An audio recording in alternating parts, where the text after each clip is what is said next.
감사합니다. 이렇게 뵙게 돼서 반갑습니다. 장황하게 소개를 해주셨는데 너무 과분하고요. 근데 이제 약간 수정할 부분도 있네요. 저희 아버지는 장관을 하신 적은 없고요. 제일 높은 자리는 장관이지만 국회 부의장을 하셨고, 주로 국회의원 하셨고요. 도지사를 한번 하셨고, 예, 그렇습니다. 그러나 사실은 항상 주력하신 사역은 복음 전도여서, 기독청장년 면료회, 또 CBMCI, 실업인회, 기독실업인회, 또 법조인, 선교회, 저찬기도 이런 데 하셨고, 전군신자운동, 그런데 더 힘을 많이 쓰시고, 총신에서는 이제, 파트타임으로 강의를 좀 하셨었고요. 이제 재계대한 거 다 저거 하신데, 상담대학원을 제가 만든 게 아니고요. 저는 그 당시에 미국 웨스트민스터 신학교 교수로 있었는데, 총신에서 상담대학원을 만든다고. 근데 이 상담대학원은 성경적 상담을 하겠다. 그러니 와서 도와달라. 그래서 나오게 됐죠. 다른 걸 한다 그랬으면 제가 안 나왔을 텐데, 성경적 상담을 하기 위해서 만든 대학원이니까 사실 할 사람이 많지 않고요. 성경적 상담은. 그래서 나오게 되었고, 제가 10년 반 동안 총신에 재직하다가 재작년에 은퇴했습니다. 그러니까 지금은 백수죠. 네. 근데 이 백수를 이렇게 불러주셔서 너무 감사합니다. 오늘 짧은 시간에 말씀을 좀 나누게 되었는데, 짧아도 귀한 시간이라고 생각하고, 다만 어떻게 효과적으로 말씀을 나눌까 생각했는데, 역시 여러분들은 신학 공부하시고 또 교회에서 섬기시기 때문에 교회에서 우리가 이 성경적 상담을 어떻게 적용하고 활용할 수 있겠나, 이제 그런 관점에서 말씀을 나누고 싶습니다. 사실 교회에서 사역하다 보면 상담에 필요한 그러한 상황에 부딪히게 됩니다. 제가 몇 가지 사례를 소개하겠습니다. 우리 주변에서 과연 많이 보이는 것인가. 어떤 아이는 초등학생인데 엄마와 관계가 힘들어서 죽고 싶다, 이런 말을 했기 때문에 부모가 놀라서 상담을 요청을 했어요. 그러니까 엄마하고 사이가 굉장히 나쁜 겁니다. 그래서 뭐가 그토록 사이가 안 좋은가, 어지러워 놓은 거 좀 치우라 그러면 신경질을 막 내는 거예요. 어떻게 이걸 한꺼번에 치우라는 거냐 이러면서. 학교 가서는 선생님 보고 나는 죽고 싶다 이러고 말이죠. 그러고서는 집에서는 난 모든 게 다 귀찮고 그냥 게임만 하고 싶다. 처음에는 모자 간의 사이가 나쁘다, 이게 이제 이유였는데, 얘기를 쭉 듣다 보니까 아이가 게임 중독인 거예요. 이미 초등학생인데. 요즘은 또 전부 스마트폰 중독이래요. 이거는 조그맣고 어린애도 할 수 있고, 아이를 컴퓨터로 하는 게임을 못하게 했더니 그 다음에는 어디 가서 어른들을 만나기만 하면 그 어른에게 전화기 잠깐 빌려달라고 한다. 그러고 사라지는 거예요. 그리고 어른들 얘기하는 동안 저 구석에 가서 게임 계속하는 거예요. 주일학교에서도 이거 들여다보고 앉아있는 애들이 너무 많대요. 이 지금 아주 뭐랄까, 에피데믹 하다 그러는데, 그러니까 전염병 번지듯이요. 지금 순식간에, 요 짧은 몇 년 사이에 지금 걷잡을 수 없이. 또 어떤 참 믿음 좋으신 여집사님은 그런 얘기를 하는 거예요. 딸을 너무나 잘 키웠어요. 정말 똑똑하고 재능 있고 믿음도 반듯하고. 그런데 이 부모님은 선교의 마음이 있어가지고 외국에 나가 계시는 거예요. 그러고 힘들지만 동생 데리고 좀 집 잘 지켜라 이러고 간 거예요. 근데 아이가 굉장히 똑똑하지만 내성적이어서 표현을 잘 하지 않아요. 힘들어도 힘들다는 말을 잘 안 하고. 그런데도 이제 이 선교에 대한 불타는 마음에 또 우리 아이 잘 키워놨으니까 잘 감당하겠지. 그러고 놔두고 갔어요. 몇 년 있다 와 보니까 없는 사이에 어떤 불신 청년하고 교제가 깊어졌는데 돌아와 보니까 결혼하겠다고 들이댄 거예요. 그래서 이 엄마와 딸이 엄청나게 싸우는 거예요. 그러니까 물론 뭐 난 신앙 팔아먹고 시집 가겠다는 건 아니에요. 그 남자도 나 세례 받겠다 하고 어찌 보면 제3자 입장에서 볼 때는 과히 나쁘지 않아요. 그런데 이 엄마는 자기 꿈이 다 깨진 거예요. 자기는 적어도 정말 믿음 좋은 가문의 집안에, 아니 어떤 다른 분입니다. 다른 집사님 네분요. 그분들도 믿음이 엄청 좋고 교회 잘 섬기는데 이제 뭐 자녀들 얘기 이렇게 하다가 자기는 자녀들에 대한 소망이 딱 한 가지래. 믿음의 4대째를 꼭 사위나 며느리로 삼고 결혼하기 어렵겠다 제 생각에. 4대가 쉬운 얘기입니까 여러분? 그래서 이 결혼 문제를 가지고 어찌 보면 경사라고 있음을 가지고 완전 부모 자식이 불구대천 원수예요. 이거 어떻게 해야 돼요? 또 어떤 젊은 부부예요. 신혼부부. 아직 아기도 없어요. 근데 부부간에 너무 안 맞아요. 교회는 열심히 다녀요, 둘 다. 남편은 뭐 성경 공부 뭐 안 다니는 게 없고 무지 열심히여서 좀 부인이 좀 열심히 내줬으면. 근데 부인은 모태 신앙이에요. 흔히 하는 말로 그럽니다. 나는 모태라 모태. 제가 어느 분 보고 왜 자매님은 찬양 인도 안 하십니까? 그랬더니 저는 그런 거 못해요. 그러더니 흔히 하는 말로 모태라서 못해요. 이 모태 신앙이 뿌리든 깊고 든든한 맛은 있는데 막 이렇게 열심이 없어요. 그냥 이렇게. 그러니까 교회를 그냥 또 자기도 직장 생활하니까.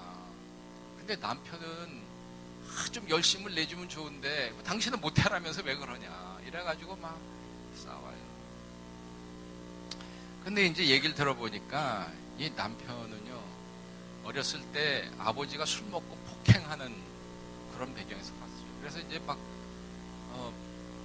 불똥이 튀어가지고 자기도 고생하고 나중에 이제 꼭지가 돌아가지고 고등학교 때는 이 폭력 학생이 된 거예요. 학원 폭력 아시죠? 짱이 된 거예요. 그렇게 이제 엉망으로 사는데 하루는 자기 동생이 형 그러다 나중에 아빠같이 될래? 이 말에 완전 충격을 받아가지고 내가 지금 이러면 안 되겠구나. 그래서 바로 살아보려고 하는데 잘 안 되죠. 근데 대학을 갔는데 대학에서 이제 그 복음에 접한 거예요. 대학생 상대. 그래서 예수를 믿었어요. 이렇게 믿었기 때문에 이 뿌리는 없지만 그 대신에 내가 잘해야 되겠다는 열심이 많아서 굉장히 열심히 합니다. 그런데 어딘가 뭐가 좀 빠져 있는 것 같은. 그러니까 이 부부간에 둘 다 믿기는 믿는데 너무 서로 불만인 거예요. 그리고 이분은 문제가 뭐냐면 이제 애도 낳아야 되는데 애 갖기를 겁내는 거예요. 왜? 내가 아빠 노릇을 할 수 있을까? 자신이 없는 거예요. 자기는 열심히 신앙생활하고 자기 생활은 많이 고쳤지만 가정에 대한 개념 또 본 것이 없어요. 자기 아버지가 한 거를 본 게 없어. 나쁜 것만 봤기 때문에 이렇게 성장한 내가 아이를 키울 수 있을까? 자, 그런 분들에겐 뭐라고 도움을 줘야 돼요? 또 어떤 청년은 불안장애가 있어요. 불안장. 직장 생활하고 직장도 괜찮고 교회 생활도 착실하게 잘해. 근데 늘 불안해. 데이트를 해도요. 이래 항상 불안한데 사람이 없을 때 혼자 있을 때 불안한 것도 불안하지만 사람이 같이 있으면 더 불안하대. 그래서 이게 무슨 말인가 그랬더니 데이트를 하다가 둘이 있으면 굉장히 불안해진다는 거예요. 그렇다고 불안이 어떻게 시작됐나 그랬더니 어렸을 때 그냥 어떤 날 식구들이 엄마는 바쁘니까 일 나가고 언니들은 활발해가지고 다 놀러 나가고 자기 혼자 집안에 있었는데 자다가 깼는데 보니까 자기 혼자 집에 있었다. 그때 엄청 불안했다. 그게 시작이었대요. 그래서 이제 성장하면서 늘 불안한 그게 있었는데 서울에서 혼자 생활하면서 불안하니까 집에 들어가면 항상 TV를 켜놓는데요. 그러니까 그냥 TV를 켜놓고 저녁 내내 밤늦게까지 그냥 생활하는 거예요. 그러고 뭐 피곤하니까 소파에 넣었다가 자고. 그러니까 회사에서도 하루 종일 머리가 띵하대요. 띵해. 자, 이런 청년 많이 듣는 얘기 아닙니까? 제가 지금 쭉 얘기한 거 그 유사한 얘기를 많이 듣지 않으세요? 이것은 꼭 전문가가 상담실에 앉아서만 듣는 얘기가 아니에요. 그렇지 않습니까? 그런데요, 상담실에 찾아와서 나 상담해 주세요. 그래서 상담 받는 사람이 교인의 몇 퍼센트나 되는지 아십니까? 1%도 안 돼요. 큰 교회 얘기입니다만. 작은 교회는 상담실이 없지 않습니까? 전혀 돌봄을 받지 못하고 있다는 거죠. 그러니까 정말 그 구역장, 다락방 순장이라도 도움을 줘야 됩니다. 모든 순장이 성경적 상담 훈련 받아야 합니다. 하물며 교역자들은 말할 필요가 없어요. 교구장이라든가 주일학교 교사라든가 전도사님 말할 것도 없고요. 교역자들은 시간이 없어서 상담을 못 해주죠. 행정만 해도 막 눈코 뜰 새가 없으니. 그러니까 교사들을, 순장들을 훈련시켜야 됩니다. 교역자들이. 근데 교역자들은 자기를 돌아보면 자기 문제도 해결 못 하는데, 자기 집안 문제도 해결 못 하는데, 그걸 제가 어떻게 하냐고요? 허기야 뭐 제 자신이 목회자니까 우리 집을 봐도 알지만, 총신대학교에 우리 황전도사님도 졸업하신 우리 상담대학원에 이제 고학년이 되면 인턴이라는 걸 합니다. 인턴십. 실습을 하는 거죠. 근데 초창기에는 막 할 곳이 없으니까 사방에 다녀서 복지관 같은 데 가서 청소년 센터 같은 데 가서 나 좀 이렇게 자원봉사하게 해주세요. 그래가지고 상담 몇 건 하면 그거 갖고 와서 이제 슈퍼비전 받고 이렇게 하는데 학교에다가 상담센터를 만들었어요.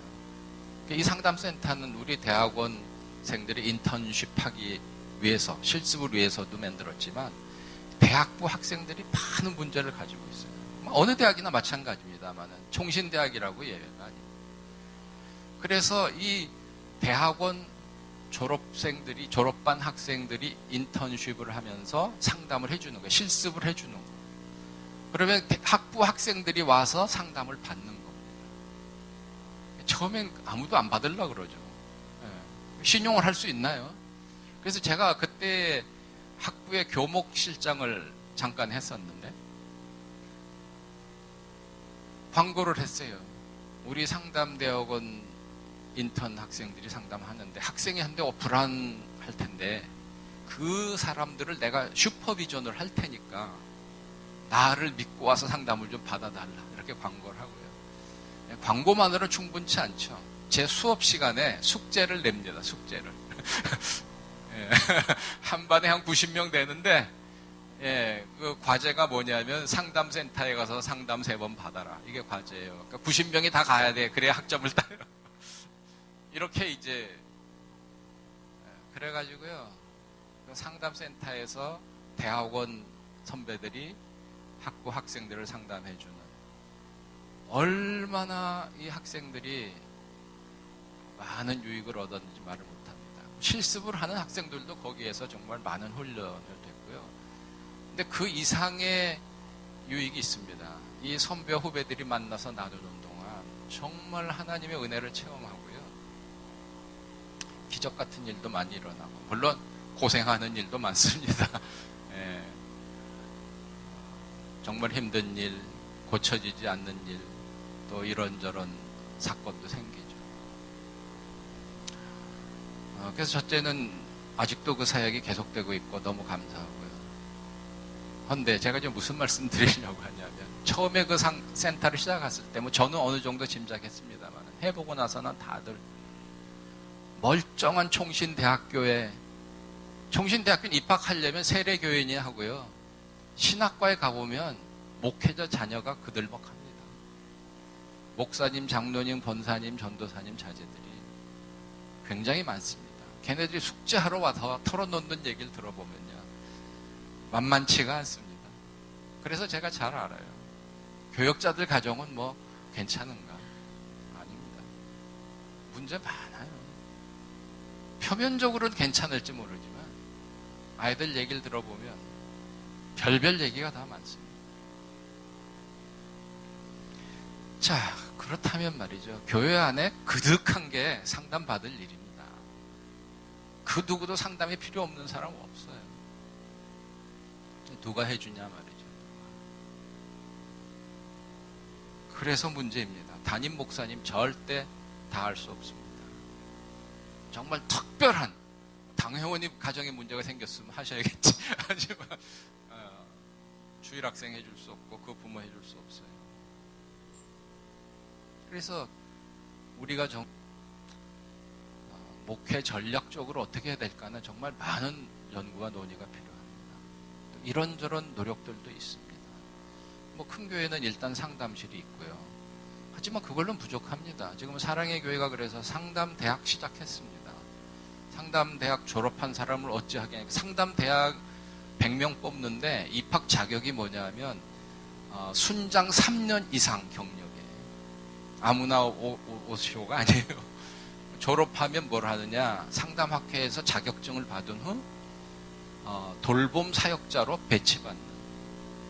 그 무슨 돌봄이냐, 순장들이 사역하다가 상담 상황에 부딪혔을 때 힘들면 그 상담실로 보내기는 하는데 너무 제한적이거든요. 그러니까, 그리고 상담실을 자기 발로 가야 되는데 안 가려는 사람도 많고, 그러니까 돌봄 사역자를 부른다는 것이, 그러니까 어디든지 가는 거죠.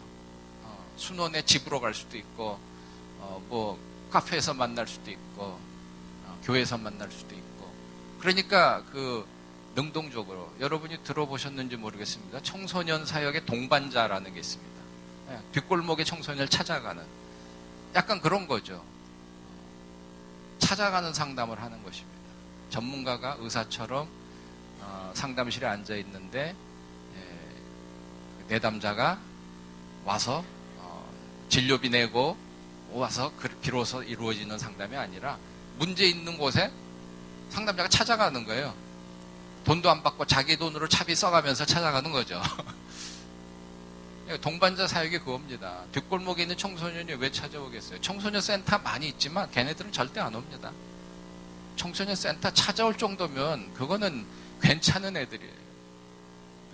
부모가 끌고 오거나 가라고 해서 온 아이는 괜찮은 애들이에요. 진짜 문제 있는 애들은 부모 손이 닿지 않는 애입니다. 죽어도 청소년 센터 안 오는 애들이죠.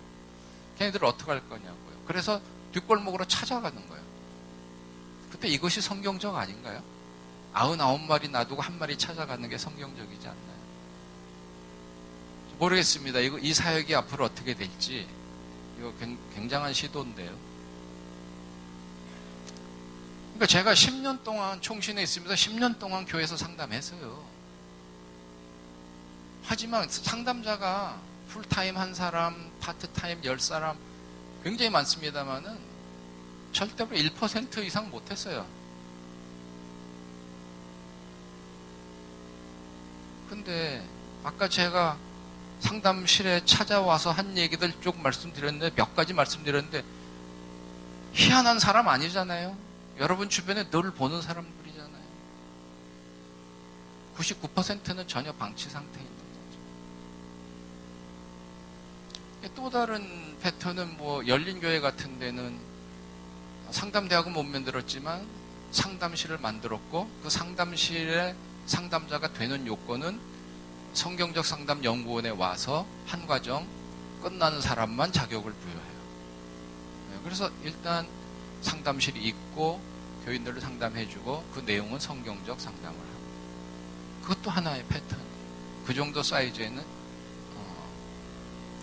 적합한 또 그것도 안 되는 교회는요, 이제 간간히 졸업생들이 자기 연고지나 자기 뭐 본교회나 아니면 어떤 교회에 사역을 하다가 목사님이 상담에 대한 이해가 있거나 필요성을 느끼셨을 때 한번 해봐라. 그래서 이제 1인 상담실을 하는 거죠. 아니면 교역자가 사역을 하는데 상담 사역을 주된 사역이나 혹은 자기의 부수된 사역으로 하는 것이죠. 그 어느 형태든지 좋습니다. 교회에서는 하여튼 뭐 상관없어요. 주일학교 교사가 하든 순장이 하든 전도사님이 하든 아니면 전문 상담사를 한 사람 파타임으로라도 고용해서 해봐라. 빈방 하나 해가지고 모든 방법을 동원해서라도 도와야 됩니다. 근데 이 사역을 필요하다는 얘기는 다 해요. 모든 교회가 합니다. 사회도 합니다. 지금 국가도 합니다. 굉장히 급했죠. 지난 20년 동안 청소년 문제 하나를 손을 못 대가지고요. 아니 뭐 저기 참여정권 때도 청소년위원회까지 만들었고 그랬지만 그 미친 영향이라는 건 미미하거든요. 이번에 박 대통령도 보면 4대학 근절 했잖아요. 그 중에 3개가 폭력입니다. 그러니까 해결이 안 되는 거예요. 근데 폭력도 지금 해결 못 하는데 더 급한 문제가 생겼어요. 중독입니다. 그래가지고요, 지금 우리 총신에 대학부에 중독 치유 학과가 생깁니다. 서울에 있는 대학에게 정원 늘리는 거 하늘의 별따기입니다. 그래서 이제 대학들은 정원을 줄입니다. 이 판에 정원을 더 늘린다는 건 불가능인데 이 학과를 어떻게 신설하게 됐느냐? 정원 외에 신설이에요. 정부에서 급하니까 정원 외로 학과를 만들어서 운영하라는 겁니다. 그 정도로 급하다는 거예요, 지금. 그리고 세상에 학과를 상담학과도 없어요. 대학에 상담학과조차 없고 심리학과도 없는데 통상 우리는 상담학과를 하는 중에 일부 중독에 관한 전공 이렇게 할 수는 있었겠지만 학과를 만들어라. 우리나라는 냄비잖아요, 냄비. 방치했다가 급하면 하루아침에 정말 그게 또 보이는 건데요, 이게. 아니 길 이름도요. 제가 아주 나온 거는 2002년이지만 그 전에 이미 올림픽 이후부터 해마다 나왔어요. 제가 처음 그러니까 이제 10몇 년 만에 돌아와서 보고 길을 뭐 버스나 택시를 타고 가면서 제가 처음 느낀 게 뭐냐면 이렇게 큰 서울 도시에 왜 길 표지판이 하나도 없냐. 가끔 택시를 타고 기사에게 이 길은 무슨 길입니까? 그러면 이 길이요? 이 길은 저기 한남대교 가는 길이요? 이렇게 말을 하지 강남대로입니다 말하는 사람도 잘 없어요. 길 이름을 딱 얘기한 건 테헤란로 하나였어요. 무슨 이런 도시가 다 있나? 도대체 행정을 어떻게 하는 건가? 외국도 안 가보나 제가. 그러더니요 2002년에 월드컵을 하니까 갑자기 길 표지판 다 되겠어요. 기억나십니까? 세상에 강남대로 표지판도 없던 서울에 하루아침에 골목길까지 다 붙었는데요. 어떤 길은 보니까 진달래 9길. 참.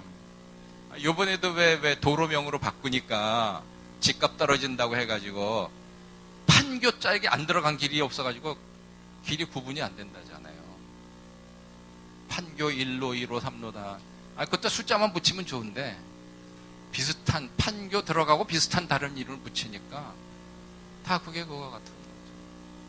근데 주민들이 민원을 내서 안 된다는 거예요. 왜? 판교자가 안 들어가면 집값 떨어진다고. 아니, 판교 사람뿐이 아니에요. 판교 계신 분 있으면 용서하세요. 그냥 유명한 데가 거기니까 판교뿐이 아니래요. 뭐 도처에 지금 그 뉴스에 났더라고요. 아니, 제가 지금 냄비 근성 얘기하는 거고요. 무슨 일을 좀 지긋하게 좀 장기적 개혁을 해서 안 하고는 그냥 눈앞의 것만 너무 하다가 하루아침에 또 그나마 그 때문에 또 급성장을 한 건 사실이죠. 하여튼 역사상 동서고금을 통해서 대한민국만큼 빨리 성장한 나라가 없다니까요. 한편으로는 대단한 나라입니다만은 한편으로는 참 거시기한 나라입니다. 근데 어쨌든 중독 치유학과 생긴 것도 저도 얼떨떨합니다. 어느 날 갑자기 교과서를 쓰라 그럽니다.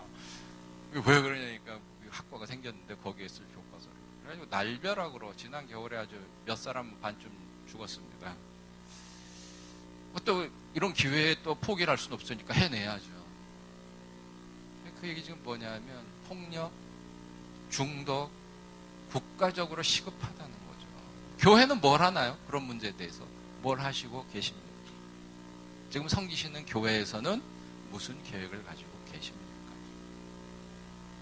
관심도 없지 않나요? 교인 하나 더 오고 헌금 좀 더 나오는 게 더 중요해요. 그래서 필요성은 다 얘기를 하는데요. 아무도 투자를 안 했었어요. 근데 이제는 국가는 투자를 시작했어요. 교회는 아직 안 하고 있어요. 교회가 앞서야죠. 그래서 교회가 끌려가는 겁니다. 제사에 관심이 없고 제밥에만 관심이 있기 때문에 지탄을 받는 거죠. 사회와 국가를 선도해야죠, 교회가.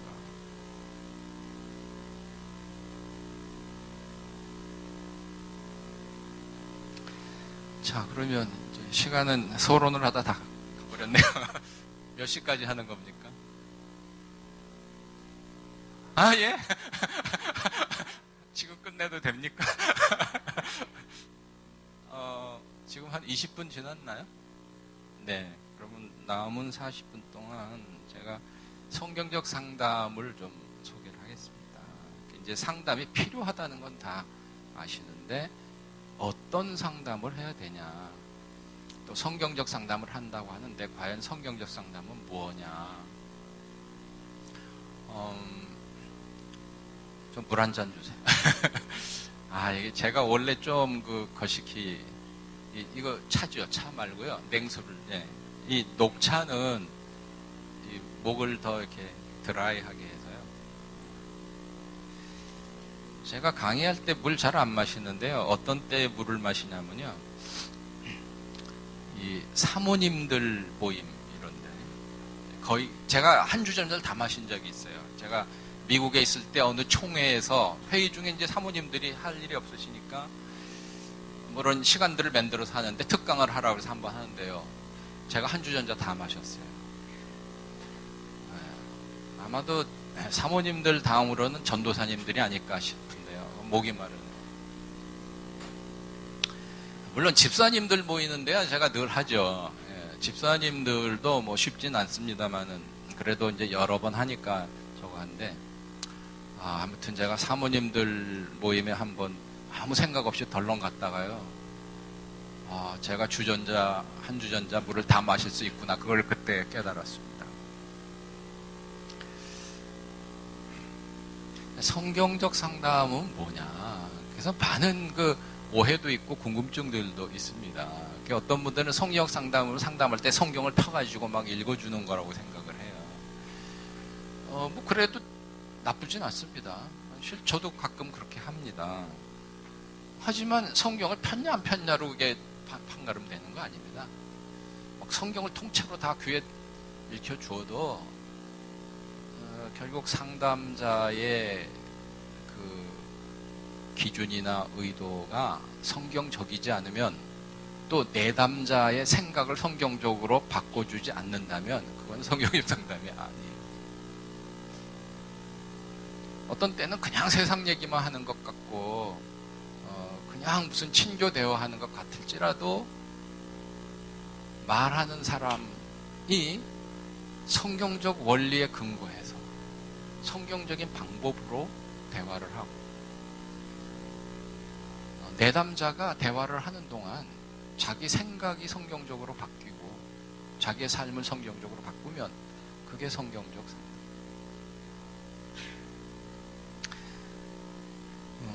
그렇다면 상담의 가장 중요한 것은 무엇일까?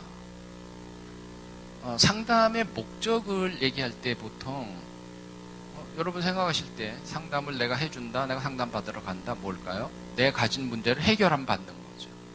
그렇지 않습니까? 틀리지 않습니다. 그러나 그 문제의 원인이 무엇인가, 그 다음에 문제 해결이 어떤 해결로 내가 만족하느냐, 그 차이가 있습니다. 그런데 가장 중요한 것은 뭐냐면요, 인간의 본질입니다. 인간이 어떠한 존재인가를 바로 알지 않으면 올바른 상담은 될 수가 없어요. 이게 무슨 말인가 생각하실 텐데요.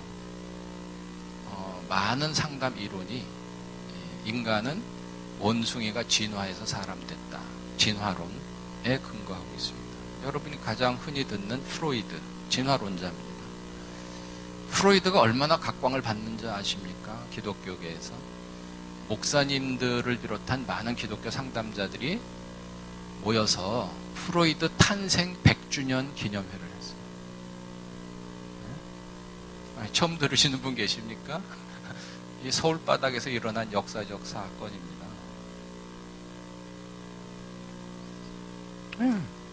바로 그겁니다.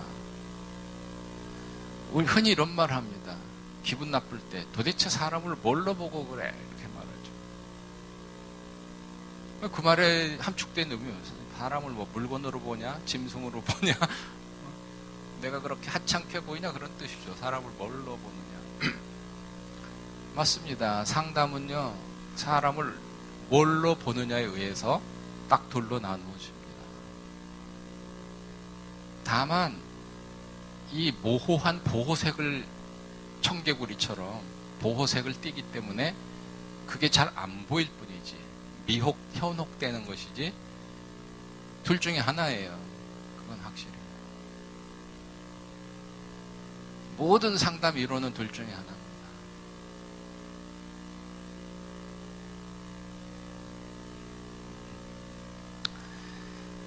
인간은 어떤 존재입니까? 무슨 전도사님들에게 제가 지금 여기서 창조론 얘기할 거시키는 아니지만은, 자, 인간을 뭘로 보냐 했을 때 성경적 상담학자들은 간단히 이렇게 말합니다. 창조, 타락, 구속, 그리고 이제 한 가지 더, 영적 전쟁, 네 가지 관점에서 인간을 봐야 된다라는 거죠. 인간을 그렇게 보지 않는 한 성경적 상담은 이루어지지 않습니다. 인간에 대해서 기본적으로 성경이 말씀하고 있는 바죠. 자기의 의사도요, 의사가 개나 고양이 치료 못합니다. 개나 고양이가 아프면 수의사에게 가야죠.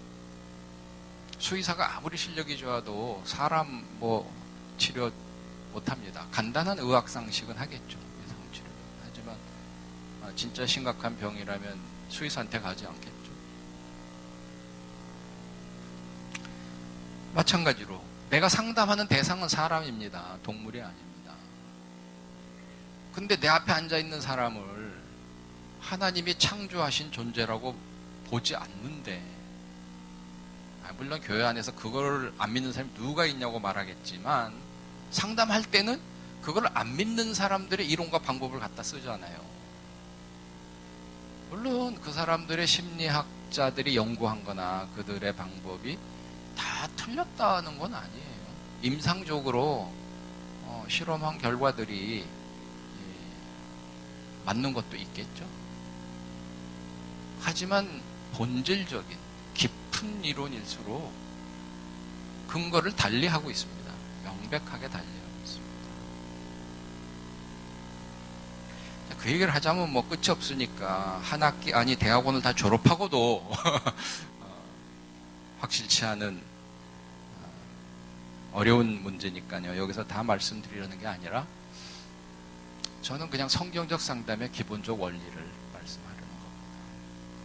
그래서 제가 이제 성경적 상담 학자들이 말하는 원리들을 좀 종합 정리해서 7가지 원리, 그렇게 이제 정리했는데, 그 첫 번째가 인간은 하나님의 형상대로 창조되었다라는 것입니다. 도대체 이게 무슨 상담의 원리냐, 이걸 누가 모른다고 이걸 새삼스럽게 들고 나오냐, 그렇게 많이 얘기를 합니다. 저도 안 들고 나왔으면 좋겠어요. 하지만 너무나 절실합니다. 왜? 그게 무시되고 있기 때문에.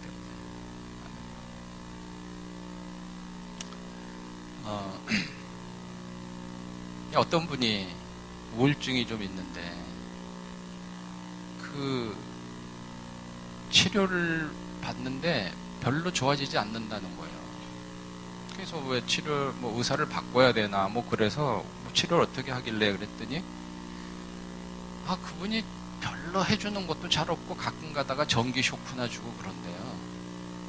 그래서 제가 아니 그 성한 사람도 전기 쇼크 자꾸 주면 우울증 생기겠네. 도대체 얼마 동안이나 그 의사에게 치료받았냐 그랬더니요. 거진 20년을 달렸다. 전기 쇼크 치료법은요. 행동주의 심리학에서 나온 건데 행동주의 심리학은요. 인간을 완전 몰모트, 흰쥐나 강아지로 생각하는 겁니다. 그래서 행동 수정이라는 거는 아주 간단한 거죠. 그냥 뭐 길들이기 하면 되는 거죠. 그러니까 당근과 채찍, 바람직한 행동을 하면 상을 주고 바람직하지 않은 행동을 하면 벌을 주어서 못하게 하는 거죠. 그래서 길을 들이는 겁니다. 컨디셔닝이라고 하는 거죠. 인간을 그렇게 길들이면 된다라는 이론입니다. 별게 없다. 프로이드의 정신분석학에도 반대하는 거죠. 뭐 골치 아프게 옛날에 상처 찾고 뭐 잠재의식을 찾냐. 그냥 행동만 뜯어 고치면 되지. 꽁 잡는 게 매 아니냐. 그겁니다.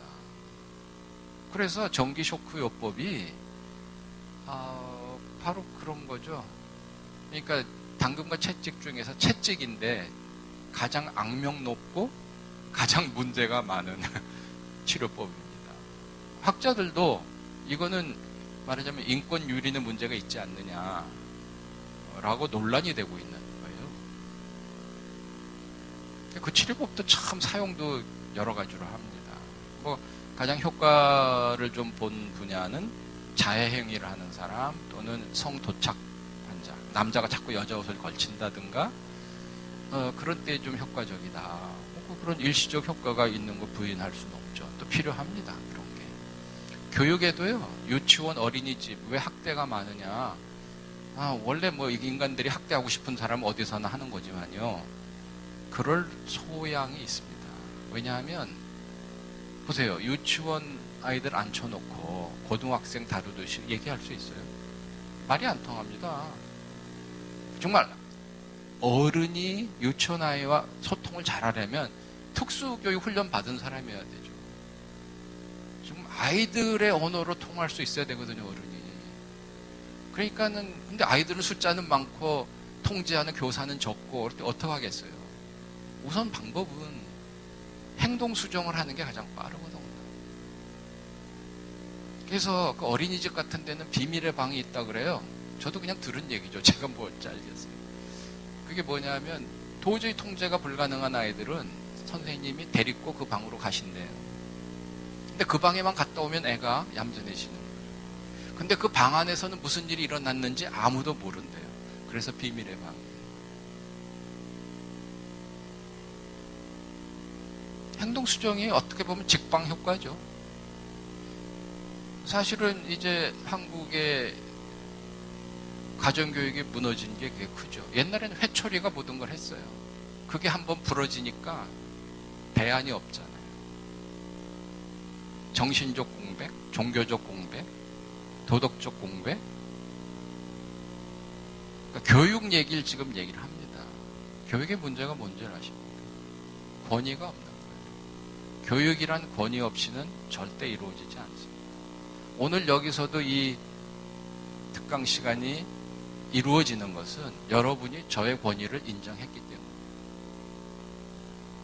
그 권위가 뭐 강압적인 걸 수도 있어요. 군대에서는요, 교관이 나와서 아무리 밤새 행군했어도 교관이 나와서 졸고 있으면 너 머리 박아 기합 받으니까 눈을 까집어서라도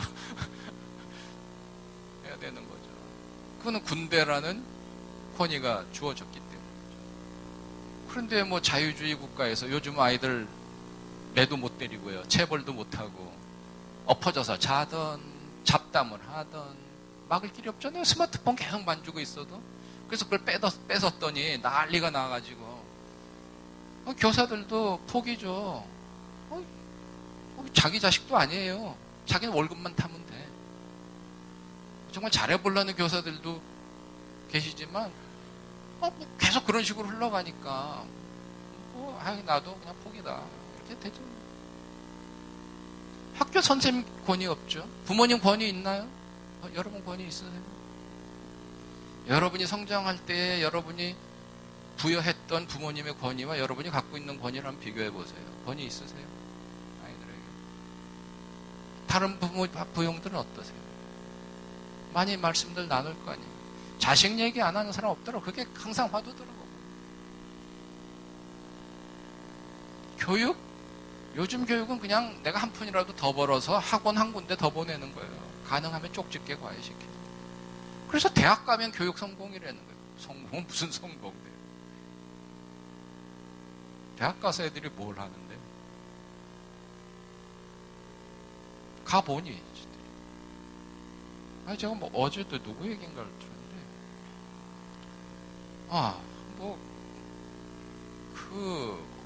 그 아들은 미국 유학을 갔다 왔는데,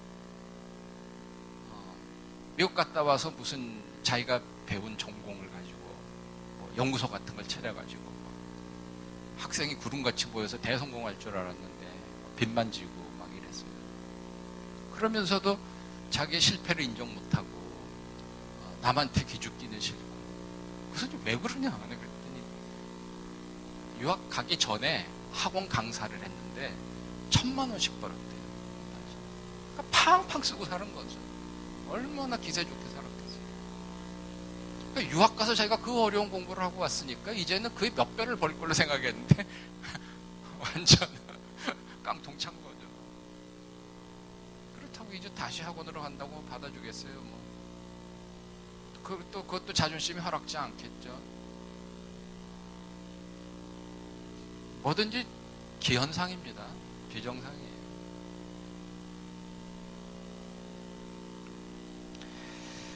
자, 우리 주변에 너무나 많은 문제가 있는데요. 하나하나를 보면 정말 대책도 없고 이게 왜 그런지도 잘 모르겠고. 근데 성경 말씀을 보면 명백합니다. 많은 문제가 있을지라도 근본 문제는 대체로 한 가지다. 인간의 본질적인 문제. 즉 인간의 죄성입니다. 인간은 하나님이 창조하신 고귀한 존재인데 동시에 선악과 따먹고 죄를 지었기 때문에 수많은 문제를 가지고 있는 거죠. 근데 사람들이 문제가 생기면 그 해결 방법은요, 자기를 지으신 하나님께, 인간을 지으신 하나님께로 돌아가서 해답을 찾아야 되는데, 오늘날 세상은, 오늘날 교회는 하나님께로 가서 답을 찾으려고 안 한다는 거죠. 세상으로 자꾸 눈을 돌리는 거예요. 왜? 쾌쾌묵은 옛날부터 그렇게 불러대던 하나님, 옛날부터 갖고 있던 성경, 쾌쾌묵은 가지고는 안 되지 않냐. 이제는 20세기, 21세기인데 최첨단 과학, 새로운 걸 도입해서 거기서 뭘 답을 찾아야지 옛날 구태의연한 걸로는 안 된다라는. 그러고선 본질을 떠났기 때문에 답이 없는 겁니다. 그뿐 아니라 악화일로에 있습니다.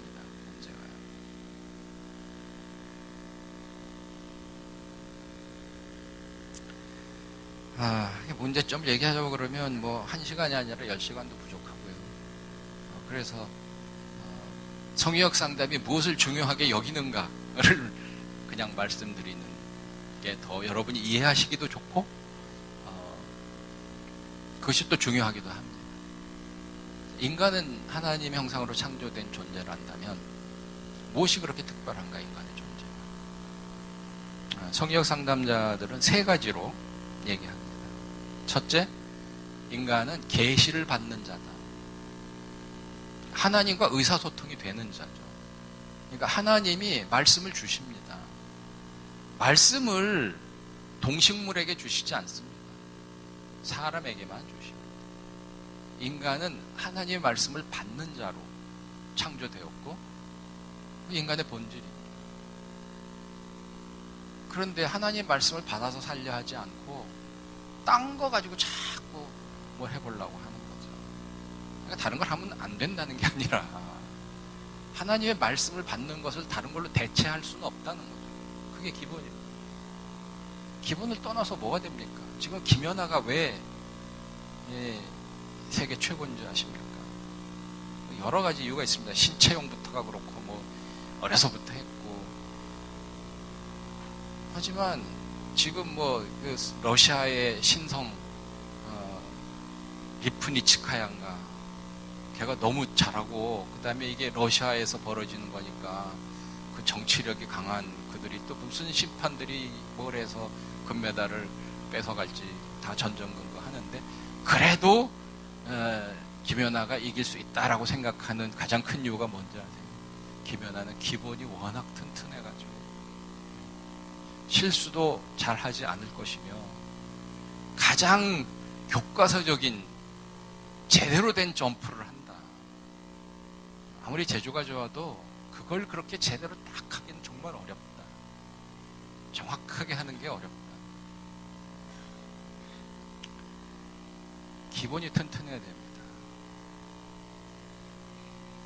올바른 상담, 좋은 상담을 하려면 기본이 튼튼해야 되고, 첫 번째는 인간의 하나님의 형상으로 창조되었다는 것을 정말 믿어야 됩니다. 그리고 그 관점에서 모든 상담을 해야만 하는데요. 하나님이 창조하신 그 존재는 첫째, 하나님 말씀 받는 자라는 거죠. 상담자도 내담자도 하나님 말씀을 받는 존재입니다. 둘째, 인간은 해석하는 자입니다.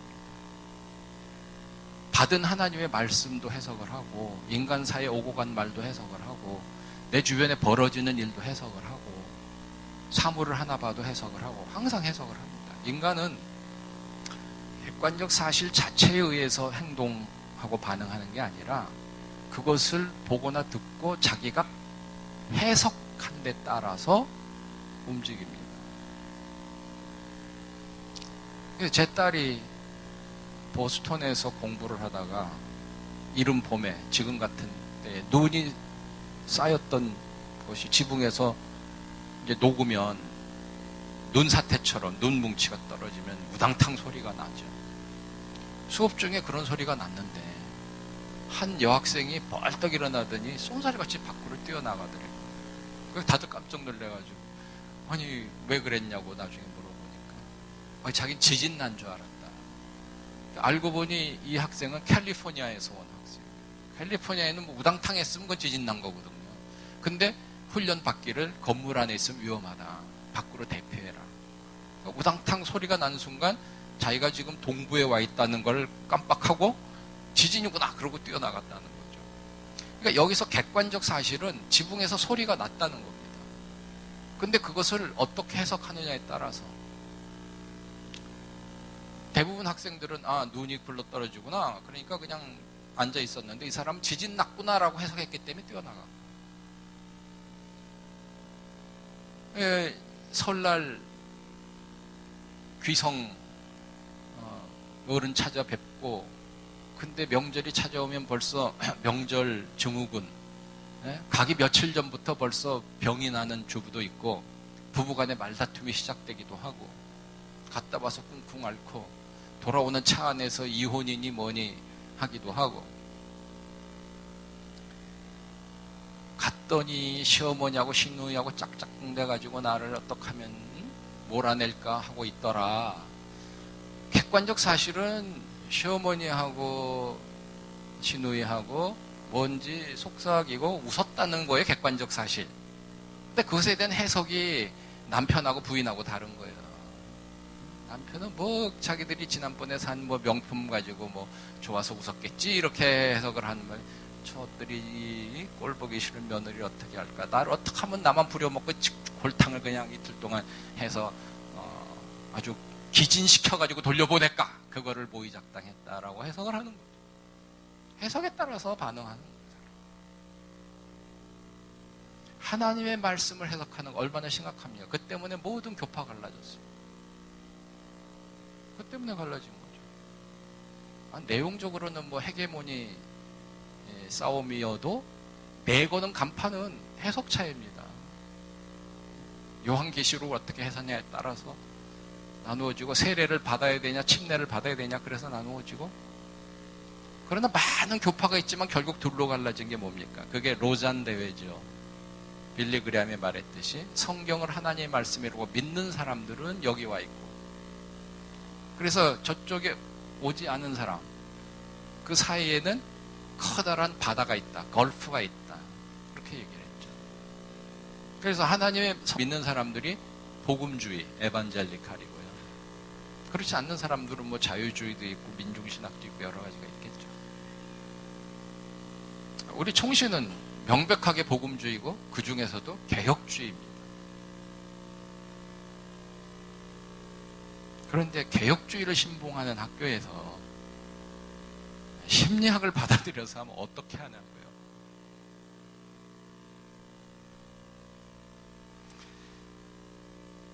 셋째로 인간은 어떤 존재인가? 예배자입니다.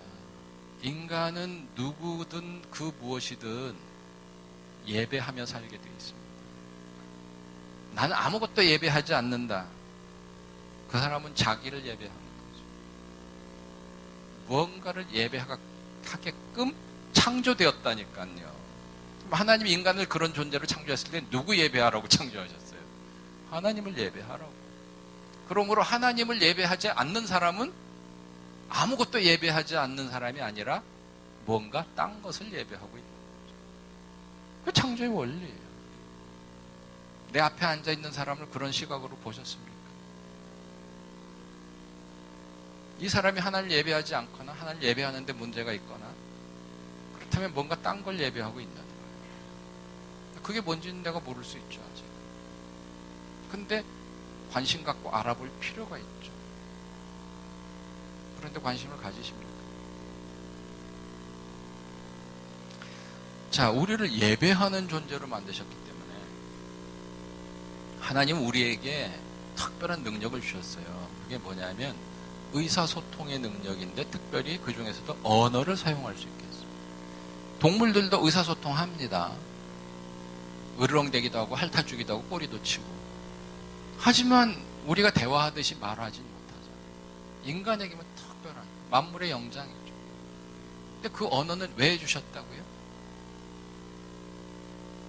첫째, 하나님과 소통하기 위해서 하나님 말씀을 받아야 되고 하나님께 기도와 찬양을 해야 되고, 그래서 우리에게 언어 능력을 주신 거죠.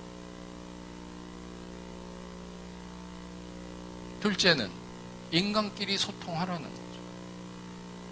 근데 왜 소통을 하며 어떻게 소통해야 됩니까?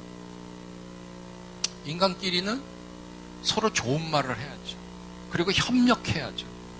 인간이 왜 이 모든 걸 다 만들었습니까? 정말 국가와 사회와 달나라 로켓 소통이 가능하기 때문이죠. 오늘 여기서 왜 교육이 이루어집니까? 소통이 가능하기 때문이죠. 우리가 멍멍 짖으면 무슨 교육이 되겠습니까? 물론 동물들도 새끼 나면 사냥하는 법 가르치고 합니다. 하지만 인간처럼 고도화된 교육을 시키고 그걸 책으로 만들고 그걸 또 토대로 공부한 사람이 더 연구해서 더 발명을 해가지고 결국은 달나라도 가고, 그게 기본적으로 언어 때문입니다. 언어의 능력이 특별한 거예요. 그러면 하나님이 인간에게 언어의 능력을 주신 건 뭐예요? 하나님이 주신 가장 큰 계명이 뭡니까? 네? 사랑하라. 누구를? 하나님을 사랑하라. 둘째는 이웃을 사랑하라. 많은 계명이 있지만 어느 게 큰 계명이니까 주님께서 첫째 하나님을 목숨과 성품같이 사랑하라. 둘째 이웃을 네 몸같이 사랑하라. 그 안에 다 들었다 그러셨어요. 언어의 능력을 왜 주셨습니까? 두 가지 하라고 주신 거죠. 아주 간단합니다. 그런데 실제로 우리는 언어 사용을 어떻게 하고 있습니까? 하나님까지는 우리가 차마 입에 담을 수 없죠. 참남하니까. 이웃 간에 봅시다. 그 언어를 가지고 우리는 이웃을 비평하고 저주하고 미워하고 멸시하고 얼마나 많이 합니까? 그게 문제예요. 그게 상처 얘기합니다. 요즘 왜 이렇게 막 내 인생이 꼬였나? 아니 저 사람이 왜 저렇게 막 여자를 납치해서 토막살인했나. 어렸을 때 상처를 받아서 그랬어요. 모든 게 다 상처예요. 상처 탓이야 모든 게. 상처에다 다 떠낸게요. 진짜 책임자. 잘못된 고치는 방법이 두드리기만 해도 되는 게 아니라 사랑하는 게 엄청 중요하다. 그 말은 맞지만 결국은 자기의 죄 문제를 다 봐야 돼요.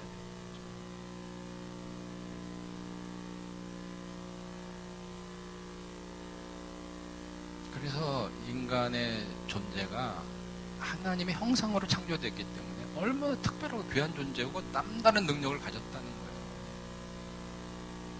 그거를 인정하고 상담을 해야 됩니다.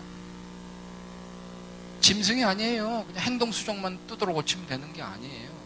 어렸을 때 상처 찾아가지고 그 상처에다가 모든 죄를 떠넘기면 되는 게 아닙니다. 인간은 본질적으로 선악과를 따먹은 죄성을 가지고 있어요. 그래서 그것을 부정하는 그 심리학 이론이 뭐 대부분인데 그 중에 대표적으로 인본주의 심리학과 정신분석학 얘기를 할 수 있는데, 인본주의 심리학은 글자 그대로 인본, 인간이 근본이라는 겁니다. 하나님은 없고, 그러니까 인본주의의 반대는 신본주의죠. 신학생은 당연히 신본주의죠. 하나님이 없으면. 근데 불행히도 신학 이론 중에는 사신신학, 신은 죽었다, 그런 것도 있어요. 그러니까 신학이라고 이름 붙었다고 해서 다 하나님을 믿거나 근본으로 여기는 건 아니로되, 그러니까 인본주의적인 신학이죠. 인본주의는 대놓고 인간이 근본이라는 것입니다. 따라서 인간의 본질은, 그러니까 이제 성령 상담의 두 번째 원리는 인간은 타락한 존재다라는 것입니다. 이게 두 번째 원리인데, 그걸 또 누가 모르냐고 하겠지만 그거를 정말 인정하지 않는 이론이 지금 넘쳐나고 있습니다. 그게 바로 이제 인본주의의 영향인데요. 이것은 상담학계뿐 아니라 이미 그 신학계에서나 목회에서도 흔히 하는 얘기로 긍정적 사고, 그러니까 놀만 빈센트 필로 시작해서 로버트 슐러, 그 다음에 조엘 오스틴, 이렇게 이어지는 그 긍정적 사고가 그 인본주의에다가 기독교의 옷을 입힌 거다, 그렇게 말합니다, 학자들이. 뭐 선풍적인 인기를 끌었죠. 조엘 오스틴은 아직까지 좀 살아있지만 로버트 슐러는 이미 검증이, 그러니까 그것도 외부에 의해서가 아니라 본교회, 로버트 슐러가 목회했던 수정교회, LA에 있는 수정교회, LA가 아니죠, 캘리포니아에 있는 수정교회 교인들이 우리가 잘못 배웠다, 그렇게 선언을 했어요. 굉장히 그때는 좋은 줄 알았는데 세월이 지나놓고 보니까 본질적으로 우리가 뭔가 잘못, 복음이 아니다. 이대도 못 갔습니다. 이대도. 근데 그 잔상이 남아있는 거예요. 참 이게 인간의 맹점인데요. 뭐 저도 그 TV에서 맨날 나오는 거 봤거든요. 그 화려한 강단에서 정말 뭐 유명 인사 연예인들 다 불러다가 하고 박사과 오니까 화탁 하면서 너무나 멋있게, 막 그거에 매료된, 우리 합동층 목사님들 그거에 매료돼서 막 자기도 그렇게 하고 싶어 하는 사람 얼마나 많은데, 내 친구들도 있어요. 그건 이제 겉모양만 본 거죠. 신학을 따르겠다는 뜻은 아닌데, 선풍적인 인기를 끌은 사람입니다. 그 뒤에 어떻게 됐는지는 아는 사람이 없습니다. 저도 몰랐는데 거기에 그 건물을 빌려서 신학교 하는 분이 저희 이제 동창인데, 미국 학교 동창인데, 너무 오래간만이라 한 만나자 했더니 자기 거길 못 나온다고 나보고 내려오라는 거예요. 그래서 진짜 그 친구 만나러 거기까지 내려갔더니 이런저런 구교시켜주고 하면서 그 얘기를 하는 거예요. 그래서 알았어요. 뉴스에 안 나와요.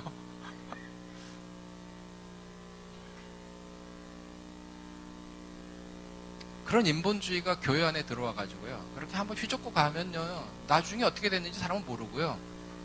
그러니까 이젠 로브 슐러는 알아보려고도 하지 않고 조엘 오스틴에 다 목매는 거죠. 같은 얘기를 하는데도. 이미 검증된 걸 가지고 붙들고 늘어진다니까요. 지금 공산주의 그렇지 않습니까? 지금 러시아에서 옛날 같으면 칼기 폭파 그냥 쏜 사람들이에요. 러시아 사람들은 어떻게 안현수가 거기에 가서 귀화를 했는데 아니 한국 선수를 응원 안 하고 안현수를 응원해요. 한국판 시청자들이. 어떻게 그런 일이 가능해요? 쓸개가 다 빠졌나 한국 사람들이?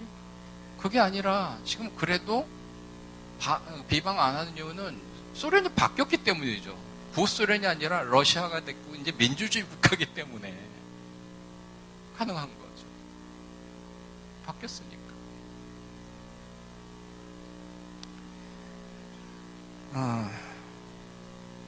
그래서 인본주의라는 거는 인간이 근본이어 가지고요. 그 말은 뭐냐면 인간이 근본 되려면 어찌해야 되겠어요? 선해야지. 선할 뿐 아니라 능력이 많아야 돼요. 그거를 극대화시킨 게 긍정의 힘이에요. 네 자신을 믿어라죠. 하나님을 잘 믿어서 긍정적인 거네요. 그거 여기 성경적이죠. 근데 그런 것처럼 들리지만 사실 내용을 보면 아니라는 거예요. 인본주의가 들어있고 그 위에 기독교적인 옷을 입히는 거라는 거죠. 그 분별을 해야 되는 거예요. 그 유사하게 상담에 관해서도 인본주의 심리학이 상담의 기법으로 간단히 얘기를 들으면 경청하라. 잘 들어줘야 된다. 그럼 좋은 문제를 지적했습니다. 왜 교회나 부모님이나 선생님이 실패했냐? 아이들의 말을 들으려고 하지 않는 거예요. 사실은 그게 아니고 시끄러워. 임마 다 알아 임마. 너 이랬지 저랬지. 임마 공부는 안 하고 그러니까 내가 뭘 했어. 저리 공부해. 아이의 말을 들으려고 하지 않아요.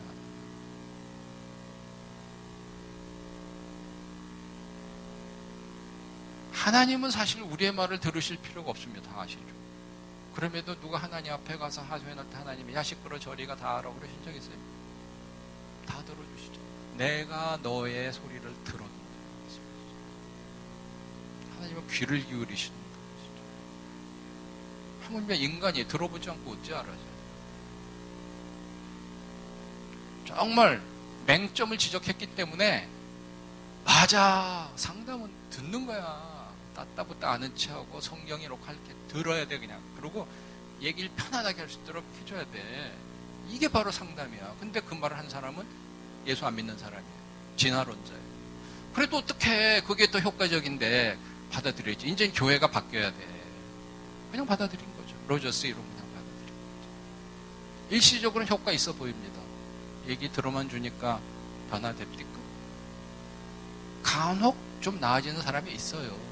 속이 그냥 답답해 터져 죽겠는데 말할 데도 없는데 어디 가서 말만 하면 정말 퉁이나 맞았는데 이분은 얘기를 다 들어줘.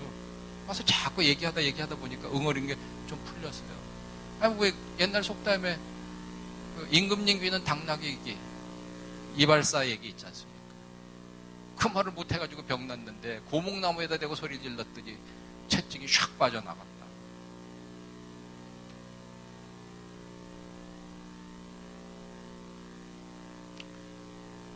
그거는 교회가 잘못한 겁니다. 하나님이나 성경이 잘못한 게 아니에요. 듣지 않는 것은 교회와 교인들이 잘못한 거죠. 들어야 한다는 말이 맞다고 해서 신본주의가 인본주의를 통합을 하면 어떡하겠어요? 들어야 되는 건 맞는데요. 어떻게 듣느냐가 다릅니다. 인본주의 심리학에서 듣는 것은요, 그냥 듣습니다. 들으면 땡이에요. 그럼 문제 해결 어떻게 하냐? 지가 알아서 하는 거예요. 얘기를 하다 보니까 해답을 지가 찾아내. 왜? 인간은 대단한 존재이기 때문에 그럴 능력이 있다는 거예요. 위대한 착각이 아니면 새빨간 거짓말이죠. 모르고 했으면 착각이고 알고 했으면 사기죠, 사기. 어느 건지 잘 모르겠어요. 근데 좌우간 틀린 건 확실해. 그럼 성경적 상담자는 어떻게 들어야 해요? 열심히 들어주는 거, 또 잘 격려해주고, 또 가끔 질문도 하고, 나쁘지 않습니다. 그 사람이 말한 거 내가 요약해주고. 다만 생각하면서 듣죠. 이 사람의 말하는 걸로 봐서 문제가 어디에 있는가, 그걸 알기 위해서 듣습니다. 알아가지고 어쩌려고? 성경 말씀에 비추어 보고 어떤 문제가 있는지, 그 문제가 상처받아 아픈 거라면 성경 말씀을 통해서 어떤 위로와 하늘의 위로를, 복음을 줄까? 또 죄의 문제가 있다면 어떻게 이것을 잘 직면을 해서 회개로 이끌고 하나님께 의지하는 삶을 살게 할까? 그걸 생각하며 듣습니다. 인본주의 심리학자는 그런 생각할 필요가 없어요. 그럼 어떻게 변화되냐? 자기가 알아서 된다니까? 그러므로 이렇게 말합니다. 무조건적 수용을 해야 되는데, 무조건 받아줘야 되는데, 내가 들으면서 이 사람을 어떻게 내가 변화시킬까라고 생각하며 듣는 거는 무조건 수용이 아니다. 그거는 이미 조건적인 생각을 하고 있지 않느냐. 무조건적으로 그냥 듣고 그냥 받아줘야 된다. 그 사람이 무슨 말을 하든, 무슨, 정말, 그래서요, 종종 교회 안에서도 그런 얘기 합니다. 또 상담하겠다는 분이 그런 얘기를 해요. 교인이 와서 하는데요, 너무나 비신앙적이고 너무나 말이 안 되는 소리를 막 한대요. 근데 듣고만 있으려니까 속이 터져 죽겠다고 그래요. 그래서 제가, 아니 왜 듣고만 있어? 틀렸으면 말해줘야지. 그랬더니, 아니 우리 소장님이 절대 말하지 말라고 그래요. 네? 그 상담소 소장님이 인본주의 심리학 상담 공부를 하고 갔거든. 네. 그러니까 이거는 그분이 믿음이 없는 분이 아니에요. 성경도 다 믿고 정말 누구라 그러면 다 아실 분인데 왜 그러냐? 아니 그 상담 교수님이 그렇게 말했으니까, 책에 그렇게 써 있으니까. 이유는 간단해요. 상담은 그런 거래라는 거죠. 근데 상담이 다 그런 게 아니라 상담에도 여러 이론이 있는데 그거는 인본주의 심리학의 이론인 거죠. 소위 비지시적 상담이죠. 가르치려 하지 말라. 들어만 줘라. 듣다 보면 본인이 다 해결한다. 인간에겐 그런 능력이 있다. 훌륭한 것이 있기 때문에 그것을 밖으로 항상 구현하려고 한다. 그래서 자기 구현. 아브라함 메슬러라는 학자가 인간의 본능적 욕구를 7가지 얘기했는데 처음엔 5가지를 발표했는데 그 중에 맨 위에가 자기 구현입니다.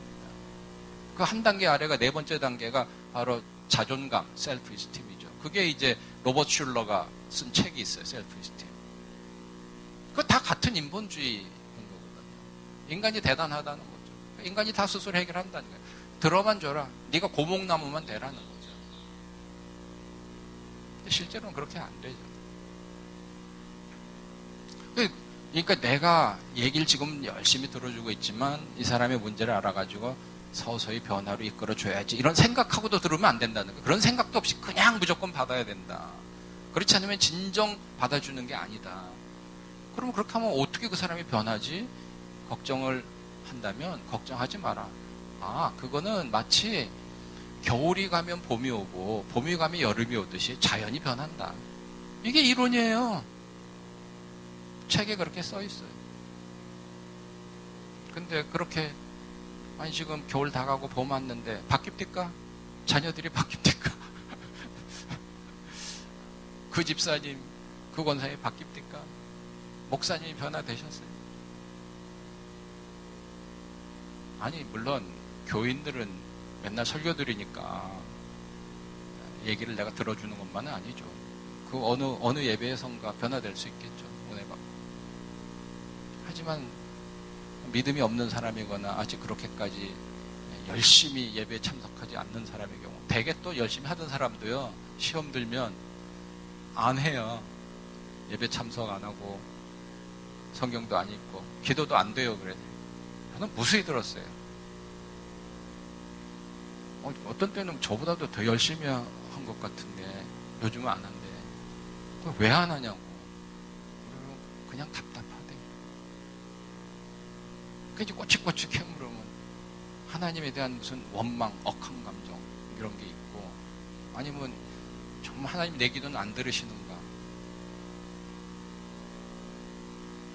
그게 이제 병든 거죠. 그걸 그래, 그런 얘기해. 듣고 있으니까 계속 얘기해. 믿음이 워낙 좋은 사람은 그런 얘기 하다가, 야, 말은 그렇게 막 했지만, 속상하겠지만, 하고 나니까 좀 시원하고, 그러니까 이제 또 다시 성경 읽기 시작할까. 뭐 이런 사람도 있겠죠.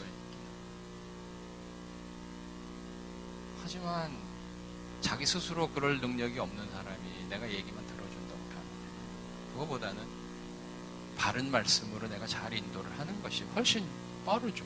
그리고 왜곡된 생각을 가진 사람이 많아요. 오해하고 있는 사람이 많아요. 그걸 바로 깨닫게 해주는 게 얼마나 필요합니까? 낙심한 사람은 위로하고 격려해줘야 되고요. 오만방자한 사람은 하나님 말씀 앞에 겸손케 만들어야 되는 거죠. 물론 그 과정에서 내가 너무나 미워가지고 그 사람을 너무 날카롭게 질책을 하거나 이래가지고요. 그 사람이 내가 정말 잘못했습니다. 뭐 다윗처럼 이렇게 회개를 하면 그게 아니라 네가 뭐 잘났다고 그래. 그 다음부터는 상담받으러 오지도 않고 아니 또 뭐 상담실에 안 오면 그만이지만 순장이야. 손모임 안 나가. 목사님이 자꾸 뭐라고 해 나한테 와가지고 교회만 가면 교회 안 나가. 이거는 방법이 잘못된 거죠. 사랑으로 하지 않았기 때문이죠. 바리새인처럼 굴었기 때문이죠. 기존의 교회가 실패한 게 그겁니다. 사람은 어떻게 변화되는가라는 책이 있는데요. 거기 앞에 서두에 무슨 교회 얘기들 조금씩 쓰고 있습니다. 근데 거기에 그 아이들 청소년 얘기를 하면서 청소년 아이들이 그 미국 아이들이죠. 복음을 필요로 하지 않는다. 왜? 복음이 필요한 사람은 내가 죄인임을 깨닫는 사람이에요.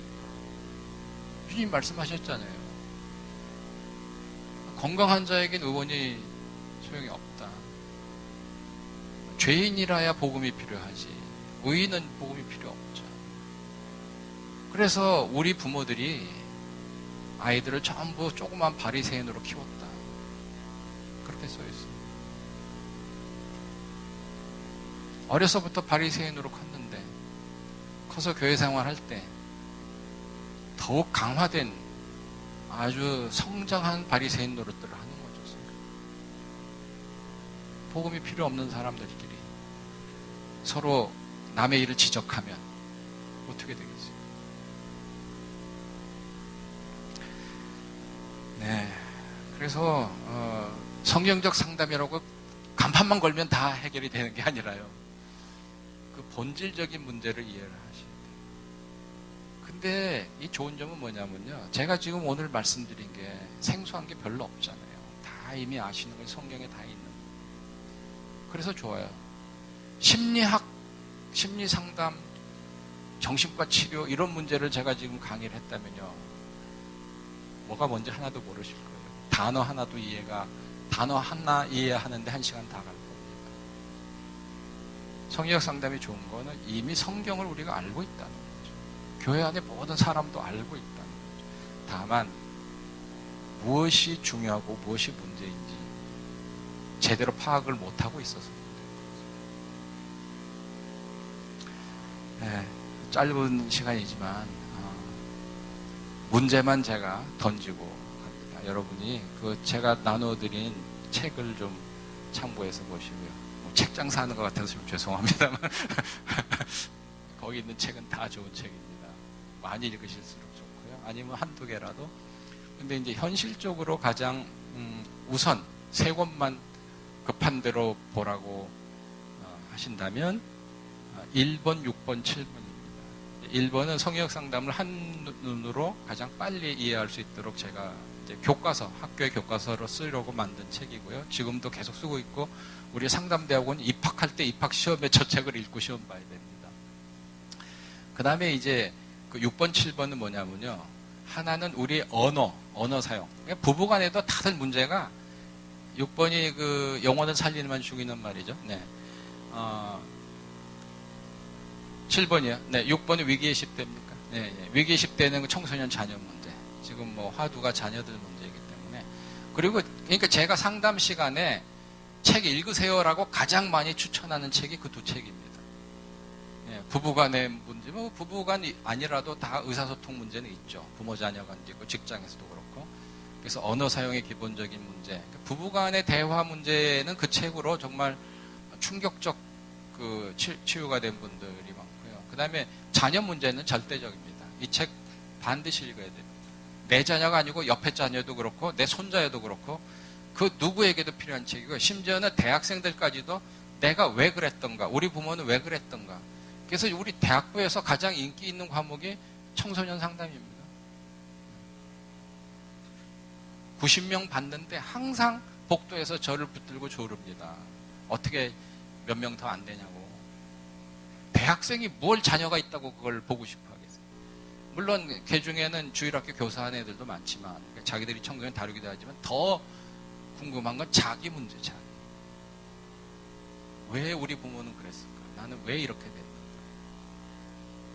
그 책은 그냥 읽으시고 또 널리 읽으라고 권하십시오. 정말 현실적으로 너무도 필요합니다.